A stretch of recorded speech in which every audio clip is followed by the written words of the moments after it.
In a galaxy that believed humans would beg for peace, silence became the most dangerous answer of all. The Galactic Council chamber was calm, bright, and full of confidence as representatives from dozens of advanced species gathered beneath floating lights and slow-moving stars projected on the ceiling, and every single one of them believed the same thing about humanity, that humans were young, divided, emotional, and easy to pressure into agreement, and that belief shaped the mood of the room as the Council prepared for what they called peace talks, a simple meeting where humans would be guided, corrected, and quietly placed back into their lower position in the galactic order, because that was how things always worked with new species, and no one expected this time to be different. The humans had arrived earlier than expected, not in great numbers, not with a fleet, but with a single envoy vessel that waited silently at the edge of the system, and this only strengthened the Council's confidence, as some delegates whispered that humans clearly understood their place and had come alone to negotiate terms, while others smiled at the thought of gaining access to human worlds, resources, and labor through carefully written treaties. The Council leader, an old and respected being who had overseen the submission of many species before, opened the session with a tone of polite authority and spoke about cooperation, stability, and shared prosperity, words that sounded kind but carried an unspoken message of control. And when the human representative finally appeared on the central hollow platform, there was a brief moment of curiosity followed by disappointment, because the human stood still, said nothing, and showed no visible emotion. The Council waited, expecting questions, objections, or even anger, but none came, and this silence began to stretch longer than was comfortable, yet the Council leader assumed it was fear, because fear was familiar, fear was expected, and fear always came before surrender. As the Council continued speaking, listing conditions and boundaries that humans were expected to accept, a few military observers noticed something strange in the background systems: faint energy readings far beyond the outer rim of known space, signals so weak and distant that they were almost dismissed as sensor noise,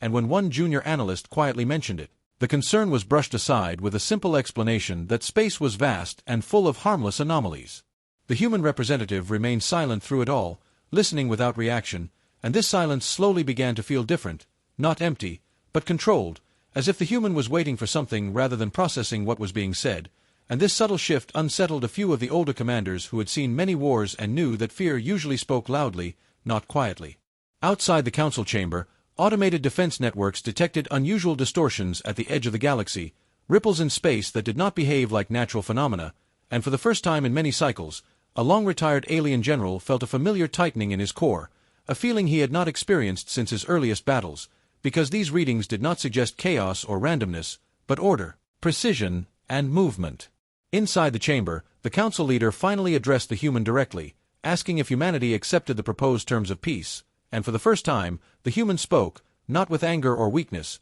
but with a calm and steady voice that simply asked one question: whether the Council truly believed humans had come to negotiate, and the question caused confusion and light amusement among some delegates, who took it as sarcasm or nervous humor, but the human did not smile, did not elaborate, and returned to silence once again. More reports began to arrive, quietly at first, then faster, as long-range sensors across multiple systems detected synchronized signals, energy patterns unlike any known drive technology, and the analysts struggled to understand what they were seeing because the scale was wrong, too large, too organized, and moving with impossible coordination, and when the Council demanded answers, the data finally formed a terrifying picture: not a fleet, not an invasion force, but an armada so vast that it altered local gravitational readings simply by existing. Panic spread through the chamber as the realization grew that these were not random signals and not scouts, but the leading edge of something deliberate and unstoppable, and when the Council leader demanded an explanation from the human, the response was simple and cold, as the human stated that humans had studied the galaxy carefully and learned that peace offered by force was not peace at all, and that humanity had decided long ago never to wait quietly while others decided their fate. The Council tried to regain control, to speak of misunderstandings and emergency negotiations, but the human representative raised a hand, stopping the discussion with a single gesture, and explained that there would be no negotiations today, not because humans rejected peace, but because peace had already been decided, just not through words. Outside the chamber, stars began to disappear from sensor maps, not because they were destroyed, but because something massive was passing in front of them, and as the first visual feeds came through, showing the silhouettes of enormous human warships emerging from folded space in perfect formation, the truth finally settled into the minds of the Council members, heavy and undeniable. The human had never come to ask for peace, had never intended to debate terms, and had never feared the Council's power, because while the galaxy had been talking, humanity had been preparing, and as alarms echoed through the station and panic replaced arrogance, one final message appeared on every screen in the chamber, a simple system confirmation that chilled even the bravest leaders, stating clearly and without emotion that this was not a message, this was an arrival. The moment the first human warships appeared on the outer sensors, the Galactic Council chamber lost its confidence and replaced it with hurried movement, overlapping voices, and fear hidden behind authority, because nothing in their long history prepared them for the scale of what they were seeing, and while alarms echoed through the station, the human representative remained still, watching the chaos without satisfaction or anger, as if this outcome had always been expected. Military analysts rushed data across shared screens, trying to measure numbers, speed, and power output, but every calculation failed because the human ships did not fit existing models. Their energy signatures were stable, controlled, and far beyond known limits, suggesting technology built not for display, but for endurance and domination. The Council demanded immediate communication with the approaching fleet, but every attempt returned the same result: silence, and this silence was worse than any threat,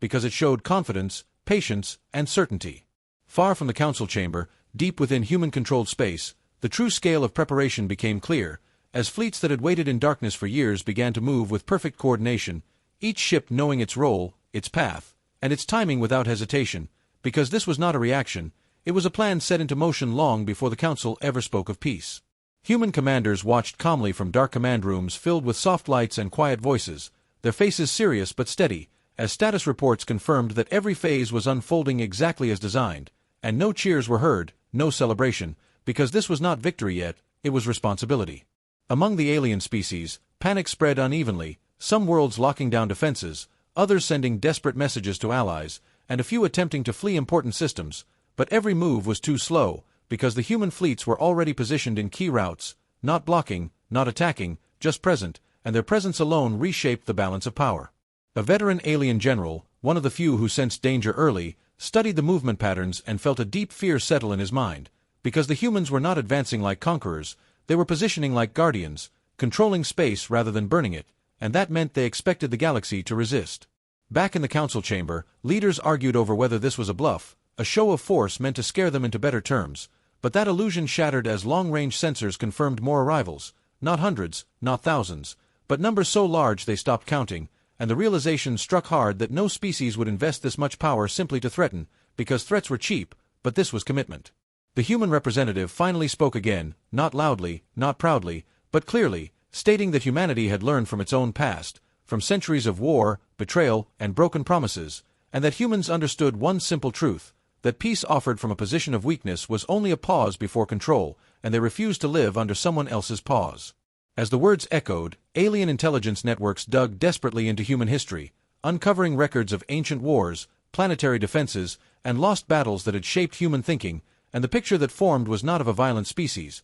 but a cautious one, a species that remembered pain deeply and planned far ahead to avoid it happening again. Outside the core systems, the first human fleets reached their designated positions near major trade routes and military hubs, not firing a single shot, not making demands, but silently declaring ownership of the space around them, and merchant ships slowed, then stopped, unsure whether to proceed, while military patrols withdrew rather than test the unknown strength before them. The Council attempted one final move, broadcasting a galaxy-wide statement calling for calm and mutual understanding, but the message felt empty, because everyone watching could see the truth with their own sensors, and words no longer held power. In the quiet moments between reports, some alien leaders began to understand the mistake they had made, that they had mistaken human silence for fear, restraint for weakness, and diplomacy for submission, and now they faced a species that did not need to shout, threaten, or rush, because it had already arrived everywhere that mattered. As hours passed, the human armada continued to grow, wave after wave emerging from controlled space folds with perfect spacing and alignment,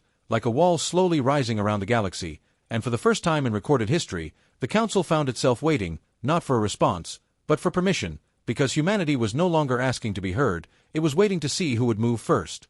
The first real encounter did not happen in the Grand Council chamber or near the famous core worlds, but in a quiet border system that most species considered unimportant, because history often changes in places where no one is watching, and the alien patrol fleet assigned to that sector had expected nothing more than routine scans and long hours of boredom. When their sensors detected a single human vessel approaching at impossible speed, the officers assumed it was a scouting craft, maybe even a mistake, and prepared to issue a warning, but the closer the object came, the more wrong that assumption became, because the ship was not small, not fast, and not nervous, it was massive, slow, and deliberate, like something that did not care if it was seen. The patrol commander opened a channel and announced territorial boundaries, but the human ship did not respond, and when visual contact was established, the alien crew stared in silence at a structure larger than their entire fleet combined, its surface dark, smooth, and free of decoration, as if it had been designed by engineers who believed beauty was unnecessary. Before panic could spread, the human vessel finally transmitted a signal, not a threat,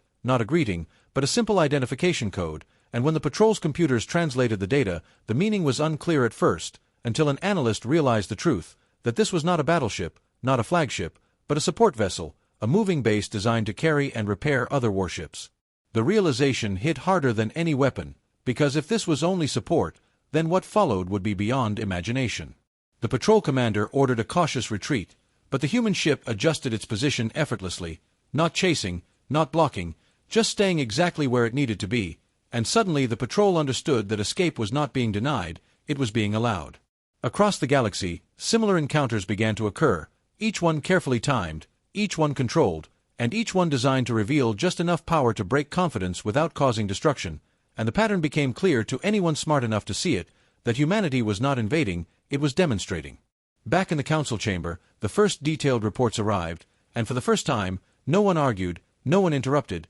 because the data spoke for itself, and every chart, every scan, and every visual feed confirmed the same message, that human engineering was decades, if not centuries, ahead of anything else in the galaxy, and that their fleets were not built for quick wars, but for permanent presence. The human representative listened as the council struggled to understand how this had happened without detection, and the answer was uncomfortable, because humanity had not hidden, it had simply never been taken seriously enough to watch. Meanwhile, on the human side of the operation, commanders continued to execute their plan with calm precision, moving fleets into layered formations, activating defense grids, and establishing supply lines that stretched across multiple star systems, and every action suggested one terrifying truth, that humans were prepared to stay as long as necessary. In one system, a group of alien warships attempted to test human reactions by locking weapons onto a newly arrived human cruiser, and for a moment, the galaxy held its breath, but instead of firing back, the human ship deployed a field that shut down the alien weapons without damaging the vessels themselves,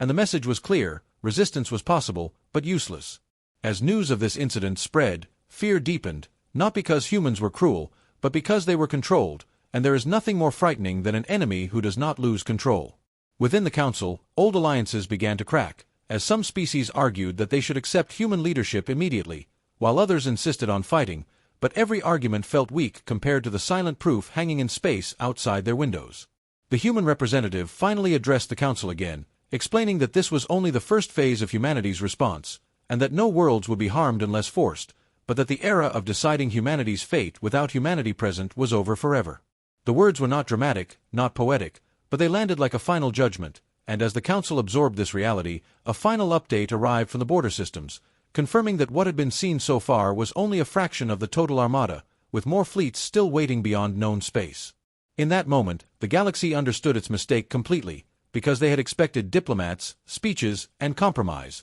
but what they received instead was proof that humanity did not need permission to exist, and that the first shock was only the beginning. As the shock of humanity's arrival spread through every system and council hall, many alien leaders struggled with the same question, not how humans had built such power, but why they had chosen to use it now, and the answer did not lie in recent events, but deep within human history, shaped by centuries of conflict, broken promises, and lessons learned at terrible cost. Long before humanity reached the stars, humans had believed in peace with the same hope and trust as any young species, signing treaties, forming alliances, and trusting that shared words would prevent shared suffering, but again and again, those promises had failed them, because on their own world, peace was often used as a weapon, a pause taken by stronger powers to prepare for control. And humans remembered that pattern too well to forget it among the stars. When humans first encountered alien civilizations, they approached carefully, offering cooperation, trade, and cultural exchange, but even then, they noticed familiar signs, polite smiles hiding expectations of obedience, generous offers tied to quiet restrictions, and councils that spoke of unity while deciding outcomes in advance, and this recognition stirred an old fear within human leadership. Not fear of destruction, but fear of slow erasure. Human historians, military planners, and diplomats worked together in silence, studying every known galactic treaty and conflict, and what they found confirmed their concerns, because nearly every peace agreement in galactic history favored older, stronger species, leaving newer ones dependent, monitored, and controlled without open violence, and humanity understood that such peace was simply conquest without fire. From that understanding came a single guiding rule: never allow peace to be offered from above, because equality demanded strength, and without strength, words meant nothing. This belief shaped human policy quietly but completely, leading to the construction of fleets not for conquest, but for defense on a scale so overwhelming that negotiation would be the only reasonable option left to others. While the galaxy watched human silence with suspicion, humans were preparing, not in secret bunkers filled with fear, but in open shipyards, research stations, and academies, where the idea of unity was not forced, but earned through shared memory of vulnerability. Every generation was taught the same lesson, that survival required readiness, and that readiness was the truest form of peace. Back in the present, as alien leaders accused humans of aggression, human analysts reviewed old recordings of galactic speeches that once promised fairness to species now forgotten or absorbed, and those records strengthened their resolve, because humanity refused to become another quiet name in a historical archive. The human representative, when questioned sharply by the council, explained that humans did not hate peace, but feared false peace more than war, because war was honest, loud, and visible, while false peace was slow, quiet, and final. Outside the council chamber, human fleets continued to settle into long-term positions, building infrastructure, defense nets, and support stations, actions that made one thing clear: humanity was not passing through, it was planting roots. Some alien species began to understand this difference,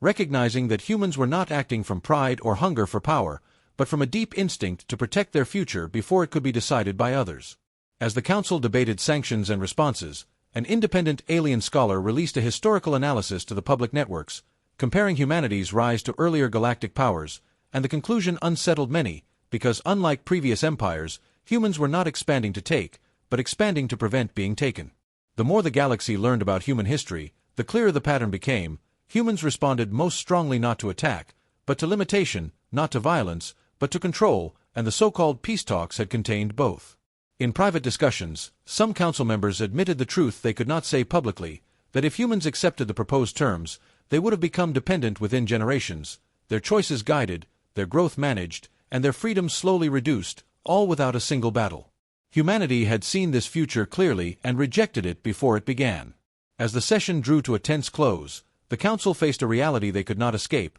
that peace with humanity would now have to be real, balanced, and mutual, because anything less would be met not with protest, but with presence. The fear humans carried was not of conflict, but of silence under control, and in answering the galaxy's offer of peace with an armada, humanity had revealed a truth that could no longer be ignored: that real peace only existed when all sides had the power to refuse it.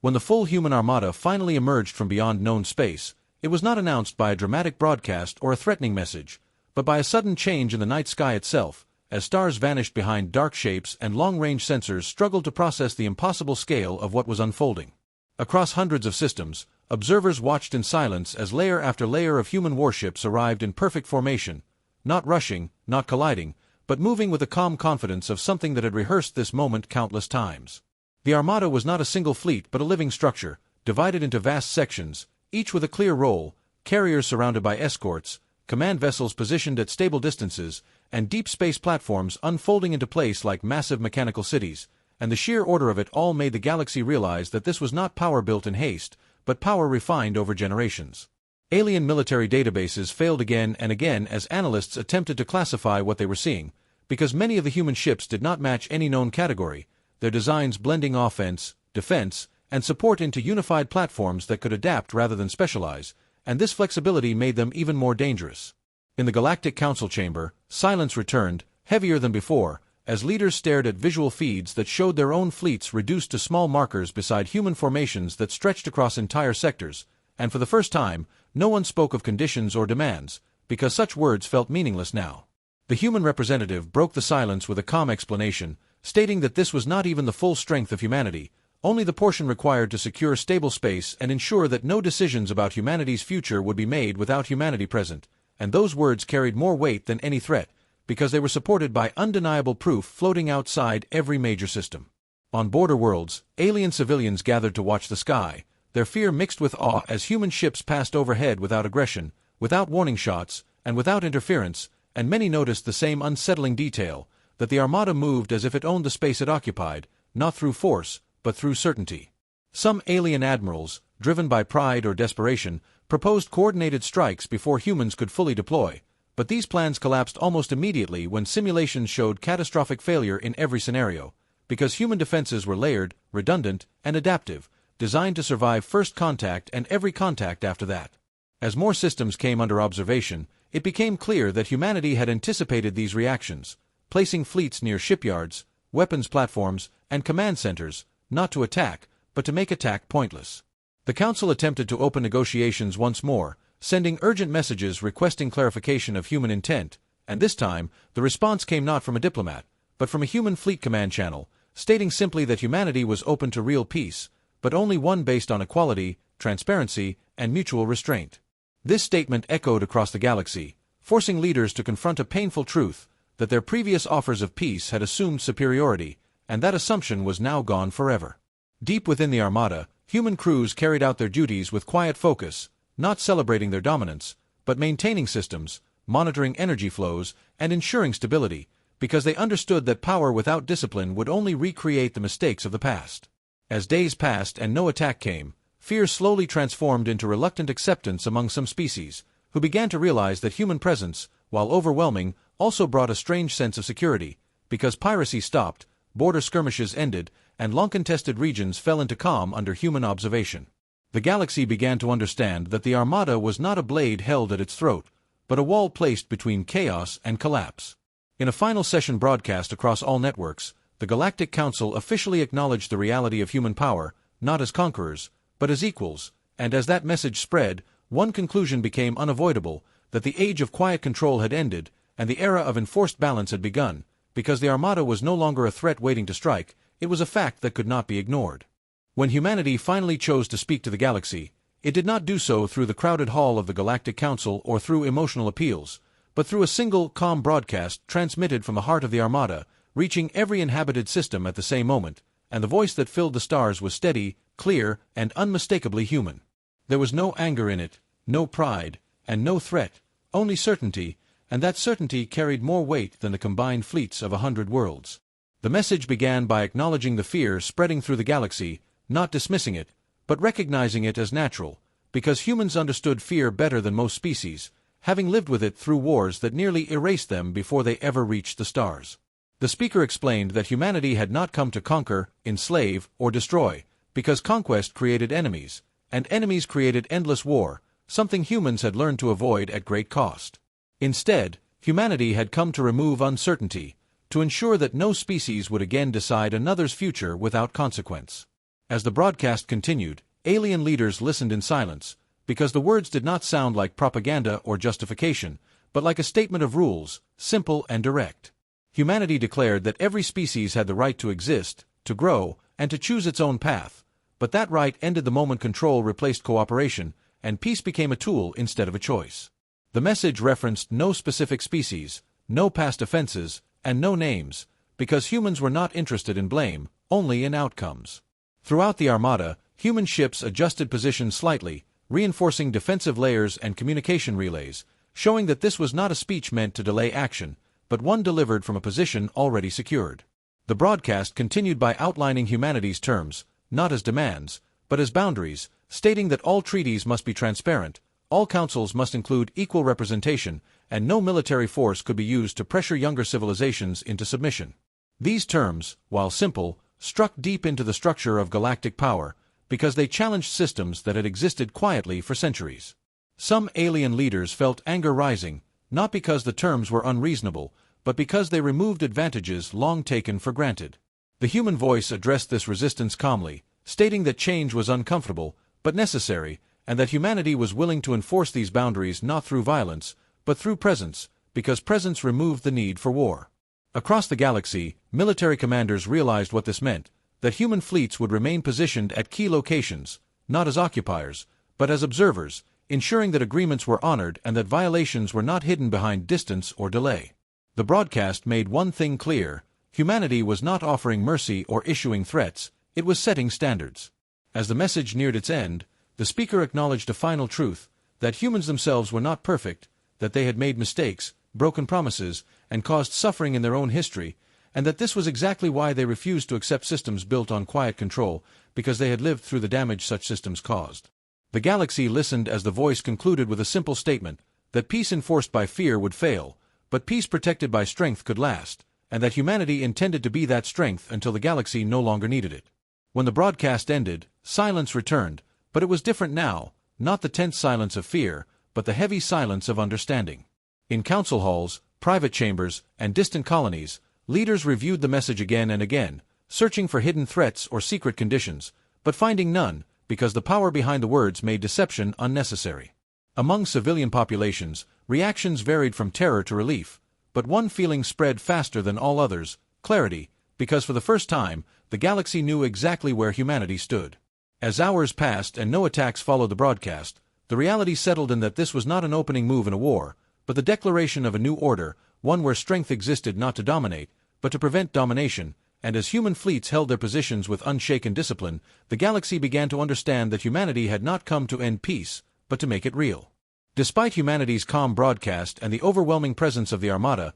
not every species in the galaxy was willing to accept the new balance without resistance, because pride, fear, and old habits do not disappear simply because reality changes, and within hidden command centers and private war councils, a dangerous idea began to grow, that perhaps humans were bluffing, that perhaps their restraint was a weakness waiting to be tested. A small coalition of militarized species, long accustomed to enforcing their will through pressure and surprise attacks, quietly agreed to launch a limited strike, not against human worlds, but against one of the outer human fleets, believing that a fast, aggressive move might force humanity into retreat or negotiation. The attack was carefully planned, timed to strike from multiple vectors with overwhelming firepower, and when the first weapons were fired, many watching across the galaxy believed they were witnessing the beginning of a catastrophic war. What followed instead was something no one had prepared for. The human fleet did not return fire, did not scatter, and did not retreat, but responded with immediate precision, activating layered defense fields that absorbed and redirected the incoming energy without visible strain,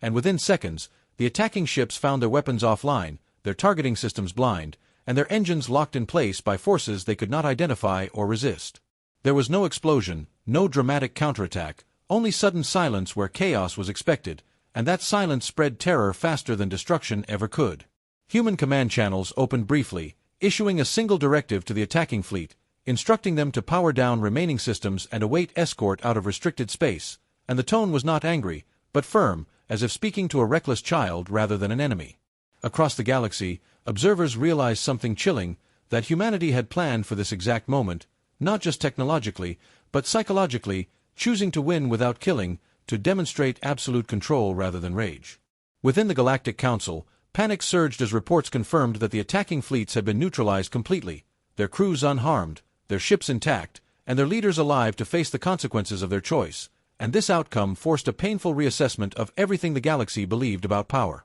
Some council members demanded immediate retaliation, arguing that allowing humans to act without punishment would destroy the council's authority forever, but their words sounded weak even to themselves, because authority without power was just memory. As news spread that the human fleets were escorting the disabled attackers safely out of controlled space, returning them without humiliation or destruction, public opinion began to shift, not toward hatred, but toward uneasy respect. On worlds that had lived under constant military pressure, citizens watched in disbelief as the so-called unstoppable war fleets were defeated without a single death, and many began to wonder if humanity's presence might actually mean the end of endless conflict rather than its escalation. Human commanders reviewed the incident calmly, adjusting protocols and reinforcing observation zones, but issuing no celebrations or speeches, because to them, this was not a victory, but a test passed, proof that their approach worked. In private briefings, human leaders acknowledged the danger of restraint, knowing that mercy could be mistaken for weakness, but they also understood that fear alone could never build lasting peace, and so they held their course. The defeated coalition was summoned before the Galactic Council, not in chains, but under escort, forced to explain their actions in front of the very species they had once intimidated, and the humiliation of being exposed rather than destroyed cut deeper than any military loss. As debates erupted across the galaxy, one truth became impossible to deny, that humanity had achieved something no empire before them ever had, the ability to end a battle before it truly began. Military academies, intelligence agencies, and political councils studied the incident endlessly, and the conclusion was the same everywhere, that fighting humans directly was not just dangerous, it was pointless, because humanity controlled the space between violence and peace. As calm returned and no further attacks followed, the galaxy slowly accepted what the failed battle had proven, that humanity's greatest weapon was not its firepower, but its restraint, and that the most terrifying force in the stars was not one that destroyed its enemies, but one that could stop them completely and choose not to. As the dust settled from the failed attack and the first demonstrations of human restraint spread across the galaxy, a quiet but profound change began to ripple through every species, every system, and every council, because the universe was watching humanity not as a threat to fear, but as a force that had rewritten the rules of engagement without firing a shot. And this observation carried lessons that no historian or strategist could ignore. Reports flooded the Galactic Council from distant colonies, trade routes, and isolated outposts, all describing the same phenomenon. Human ships maintaining position without aggression, neutralizing threats without destruction, and creating a sense of order that had never existed before, and the scale of it was unlike anything ever recorded in galactic history. Even the most skeptical species began to understand that this was not intimidation, not negotiation, but something entirely new, a presence that demanded respect because it could act decisively at any moment yet chose not to, and that quiet confidence spread faster than fear or rumors ever could. In the heart of the Armada, human commanders coordinated logistics and communication networks, ensuring that every vessel knew its role, its boundaries, and its timing, creating a living structure of control that did not need to move to exert authority, because its very existence altered the behavior of others. Across the galaxy, ships slowed, patrols avoided conflict, and private armies stood down as they realized that resistance was pointless and that humans were watching everything, and that watchfulness was enough to prevent aggression without a single shot being fired. Scholars, diplomats, and military analysts began publishing studies on human strategy, describing it as unparalleled in history, combining patience, precision, and moral clarity, and even skeptics had to admit that humanity had created a system in which peace was enforced not through terror but through competence, presence, and discipline. Merchants traveling along once dangerous routes noticed that trade had resumed without interference, that cargo convoys passed safely even through contested space, and that piracy, smuggling, and localized conflicts were all dramatically reduced, because human oversight made lawlessness costly in ways that no one could circumvent. Within the council chambers, debates continued, but they were quieter now, because leaders recognized that speaking loudly or issuing decrees did not change reality,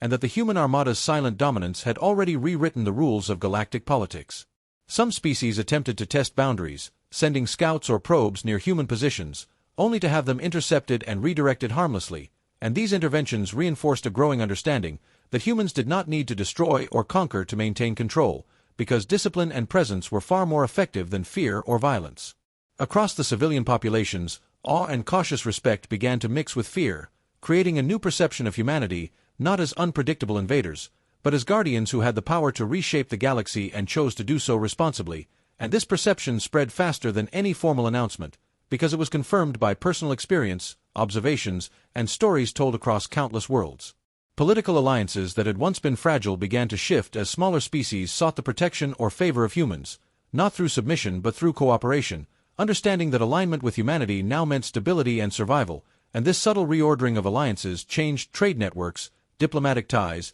and long-term strategies across multiple sectors. Even the most powerful military empires began reassessing their doctrines, realizing that offensive strategies against humanity were useless and defensive strategies had to be reimagined entirely, because the humans had demonstrated the ability to neutralize threats without aggression and maintain control without bloodshed, something no species had ever managed before. Throughout these changes, human leaders remained composed, observing the responses of other species, making adjustments only where necessary, and always maintaining a calm and measured approach, because their power was most effective when others overestimated it or misunderstood it, and this subtle manipulation of perception ensured that humans were always several steps ahead without appearing to move at all. In quiet corners of the galaxy, young leaders, scholars, and captains began to study human behavior not just as military strategy, but as philosophy, trying to understand the discipline, restraint, and foresight that allowed a species to hold the attention of an entire galaxy without bloodshed, and these studies would influence generations to come, creating a lasting legacy of respect for human decision-making and the power of deliberate action. As months passed and no aggressive moves were made by humans, the message became clear. Humanity had created a balance in which the galaxy watched and adjusted its behavior voluntarily, because the cost of miscalculation was too high, and in doing so, they had achieved what no weapon, no fleet, and no council had ever managed, the ability to enforce peace simply by being present and being capable. In council chambers, war rooms, and political halls, one consensus slowly emerged, unspoken yet universally understood, that humanity was no longer just another species in the galaxy, but a stabilizing force, a guardian of balance, and a standard by which all others would be measured, and that recognition alone reshaped the future of interstellar relations forever. After months of observation, calculated positioning, and silent demonstrations of power, humanity prepared to deliver the final message to the galaxy, a warning that would ensure no species ever again assumed that humans could be controlled, underestimated, or ignored, because the lessons of the past were deeply embedded in their culture, and the consequences of forgetting them were written in every ship, every system, and every plan. The human armada, already spread across key sectors and strategic points, coordinated one final synchronized broadcast, reaching every inhabited world, every communication node, and every fleet in transit, and the voice that spoke was calm, authoritative, and unwavering, carrying the weight of experience, history, and absolute certainty. The message began by acknowledging the mistakes of the past, the countless treaties broken, promises ignored, and species subjugated under the pretense of peace, and humanity explained that these lessons were not just history, but warnings to all who might repeat them. The speaker emphasized that humans did not seek war for pride or conquest, but would never again allow another species to dictate their fate or threaten their survival, and that the era of quiet manipulation was over. Every word was carefully chosen, simple in language yet profound in meaning, designed to reach even those whose translators were imperfect, ensuring that the warning was understood across cultures and species. Humanity outlined the rules clearly: respect for sovereignty, adherence to agreements, and the recognition that any attempt to undermine peace or freedom would be met with a response precise, overwhelming, and unavoidable, but not reckless or vengeful, because humans had learned that fear could prevent aggression but only discipline and control could enforce lasting order. Across the galaxy, leaders and military commanders received the broadcast with mixed reactions, some trembling at the clarity and power of the message, others quietly relieved that human intent was understandable and predictable, and many realized that this communication was unlike any before, because it did not beg for recognition, nor did it demand obedience. It simply set boundaries backed by undeniable capability. On worlds previously hostile to humans, debates raged among politicians and civilians alike,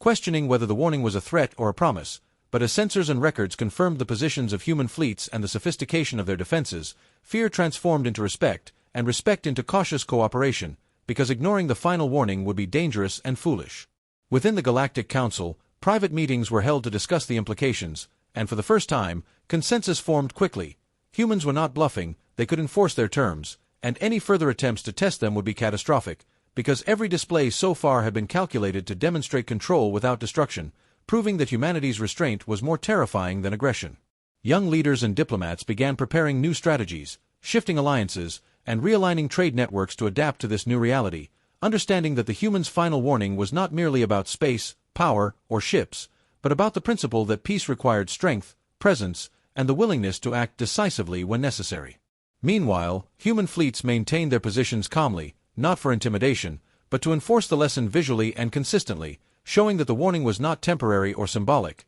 It was embedded in action, in every patrol, every support ship, and every sensor sweep across the galaxy. Historians and philosophers began recording the events in real time, realizing that humanity had achieved something no other species had before, creating a deterrent so absolute that fear itself became secondary to understanding, and that the galaxy would think twice before challenging the balance humans now maintained. Some smaller species, previously exploited or ignored, quietly adjusted their governments and militaries to align with human expectations, seeing that cooperation was far safer than resistance, and that participation in this new structure offered security and stability that had never existed before. As the days passed, the cumulative effect of the final warning became evident. Pirate attacks decreased to near zero, border skirmishes ended, and rogue fleets reconsidered their ambitions, knowing that humans could strike at precision points across systems faster than any enemy could respond, and do so without unnecessary destruction, teaching the galaxy that restraint did not mean weakness. On the largest military worlds, council chambers debated the implications endlessly,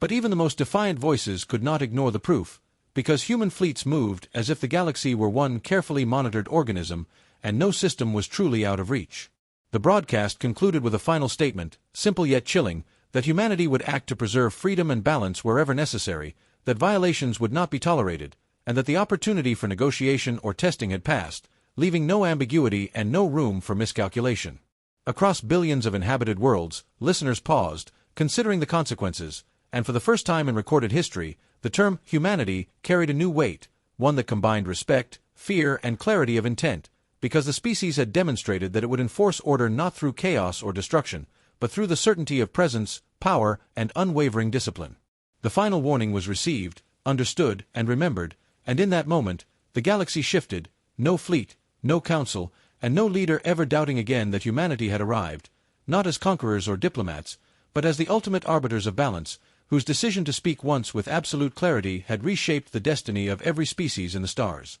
Years passed after humanity's final warning, and the galaxy had settled into a fragile but enduring balance, one built not on domination or fear, but on the quiet, unwavering presence of the human armada, whose ships remained strategically positioned across key systems, not as occupiers but as guardians, ensuring that no species could rise unchecked, no council could manipulate weaker civilizations, and no history of betrayal would repeat itself. The events that had unfolded became legendary, studied in academies, discussed in council chambers, and debated in the streets of countless worlds, because humanity had achieved what no species had before: the ability to enforce peace without a single war being fought, to command respect without issuing threats, and to create order through presence and discipline rather than destruction. Within the Galactic Council, a new era of cooperation emerged, because the member species understood that any attempt to circumvent the new order would be met not with chaos or sudden attacks, but with the calm, precise, and overwhelming coordination humanity had already demonstrated, and this understanding reshaped diplomacy, trade, and alliances across the stars. On frontier worlds that had once been lawless, communities thrived under human observation, knowing that their borders were protected, that their trade routes were safe, and that interstellar disputes could no longer escalate unchecked, and while some still feared human power, that fear was tempered with relief, because restraint was stronger than aggression and mercy carried more weight than intimidation. The younger generations of humans grew up studying the same lessons their ancestors had learned through blood and conflict, taught that power alone was meaningless without responsibility, that peace required readiness, and that history would remember not the battles fought but the threats prevented and the lives saved. Across the galaxy, alien species recorded human actions, creating treaties, codes, and doctrines based on the principle that balance must be enforced and that no species could impose terms on another without consent, and in doing so, humanity's legacy became embedded not just in fear but in hope, because the Armada represented a shield as much as it represented strength. Scholars compared the actions of humans to those of long-extinct empires, noting the stark contrast between civilizations that expanded through conquest and violence and humans who enforced stability through discipline, presence, and moral clarity, and the lessons became part of interstellar culture, shaping strategies, education, and leadership for generations to come. On worlds that had once been rebellious or independent, citizens began to admire humans not for their technology or fleets, but for their foresight, restraint, and the courage to act decisively when necessary, understanding that true strength was measured not by how much one could destroy but by how much one could protect without destruction. In council chambers, debates about power and morality shifted in tone, because leaders could no longer appeal to intimidation or secrecy.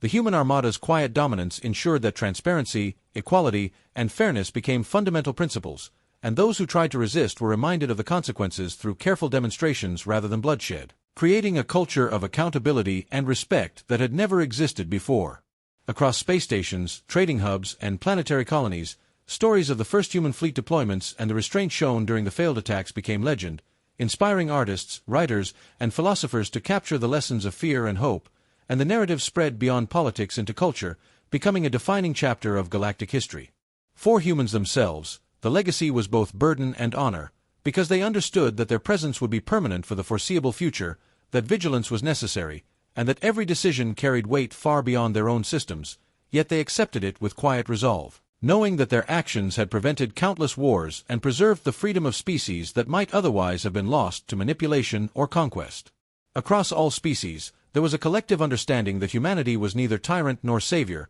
but a stabilizing force, and that respect for humans was no longer optional. It was essential for survival, cooperation, and progress, and in this reality, the galaxy had learned a lesson it would never forget: that peace backed by discipline, presence, and the willingness to act decisively was stronger than the most destructive weapon. As decades turned to centuries, the story of humanity's arrival, restraint, and final warning became a cornerstone of interstellar education, repeated in classrooms, council halls, and historical archives, and the phrase that had once struck fear into the hearts of the council, "They expected peace talks, they got humanity instead," was remembered not only as a warning but as a promise that balance and fairness could exist when enforced with wisdom, power, and foresight. In every system, from the busiest cores to the quietest frontier planets, species came to understand that humans had changed the galaxy forever, not through conquest, domination, or fear, but through the demonstration that strength paired with restraint created lasting stability, and that even the most ambitious civilizations had to recognize that the age of quiet manipulation, deceit, and unchecked power was over. The legacy of humanity became one of fear tempered by hope, of presence backed by discipline, and of peace enforced not by terror but by preparedness, and generations of species across the galaxy learned that true strength was not measured by how many battles were won, but by how much suffering could be prevented, how many lives could be protected, and how lasting balance could be maintained across the stars. And in the quietest reaches of space, where humans had once waited in silence before the Armada revealed itself, observers now reflected on the meaning of power and responsibility, realizing that the galaxy's future had been rewritten, not by war, not by diplomacy, but by humanity, whose presence had forever reshaped the fate of billions and ensured that from that day forward, peace would be guided by wisdom, enforced by vigilance, and remembered as a legacy of both fear and hope.